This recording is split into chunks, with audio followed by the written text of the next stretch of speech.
ఒక్కడికే ఆకలన్నా 10 మందికి ఆపదన్నా పరిగెట్టే గుణం మీ దగ్గర ఉంది. నిజమా బద్ద? రెండోది, నీ పేరు మీద వయసు 16 సంవత్సరాల నుంచి కష్టించాలి, 21 సంవత్సరం నుంచి స్వతంత్ర జాతి. మీకు అన్నలను కోపడదు, ఒక అన్నదమ్ముల్లో ఉండొచ్చు, ఒక అక్క చెల్లెళ్ళు ఉండొచ్చు, ఒక స్నేహితుల్లో బంధువుల్లో చుట్టాలి కానీ కావాల్సిన వాళ్ళు ఎన్ని మంది ఉన్నా ఎవరి వల్ల సహాయ సహకారం లేదు. నిజమా కదా? గడెక్కినా ఒక్కడవే, గంతేసినా ఒక్కడే. కానీ నువ్వు చేసేది నామ చేతనం, నువ్వు చేయలేదండి కానీ నామ మాత్రంగానే ఉంటుంది. అంటే ఇది జాబ్. నిజమా అబద్ధం? టెంపరీగానే అంతే, అవునా కాదు? టెంపరీగా.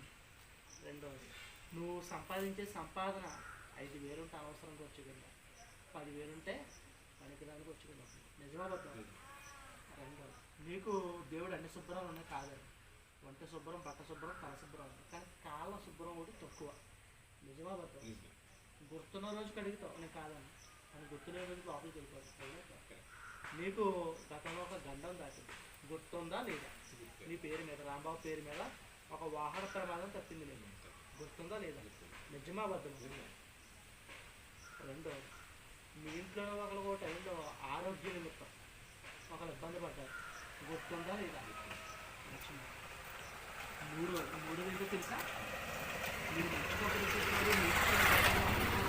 తీసుకోకుండా ఒక నమ్మకంగా బతుకుతున్నారని ఒక టైంలో కూడా వీధిలోకి లాగుదామని చూసేసుకున్నది అక్కడ. అవునా కదా? మీ యొక్క మ్యారేజ్ కోసం నువ్వు అడిగావు చూడు, మ్యారేజ్ అన్నదే ఇప్పుడు కాదు, నీకు గతంలోనే అయిపోవాల్సింది. మీ ముఖంలో నీ దేక పెట్టినట్టు ఏంటంటే గతంలో అయిపోవాల్సినట్టుగా కనపడుతుంది. నిజమా బద్ద? అయిపోయిన దాంట్లో అయిపోవాల్సినట్టుగా కనపడుతుంది, తెలియదు కానీ సుఖార్థం లేదు. నిజమా బద్ద? ఏ ప్రయత్నంలోనూ ముద్రకు వెళ్ళకపోతుంది. చేతిలో ధనం ఉంటే లేఖలు లేదు, నీ మీద పడి దెయ్యాల భూతాల గ్రహాలు తొక్కడం వాళ్ళు ఏం చేస్తారు. కానీ ఒక ఇద్దరు ఎదవల శోధన ఎక్కువగా ఉంటుంది.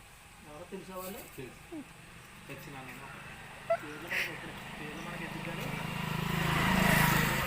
కావాల్సిన వాడు ద్వారా తెచ్చుకుంటున్నారు, సంపాదించుకుంటున్నారు, నిలబెట్టుకుంటున్నారు, శోధన ఎక్కువగా ఉంది.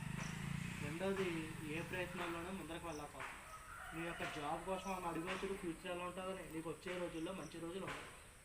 నీకు వచ్చే రోజుల్లో నీకు 2 విధాలుగా కూడా ముందుకు రాణిస్తాం. నీకు నలుగురిలో కూడా పొలిటికల్ కంటే నలుగురిలో కూడా మంచి పేరు, మర్యాద, గౌరవం సంపాదించుకున్నాం. డబ్బుతో సంపాదించాలి. నలుగురిలో మంచి పేరు, పలానా వ్యక్తి రాంబాబు గారు అంటే పలానా అంటే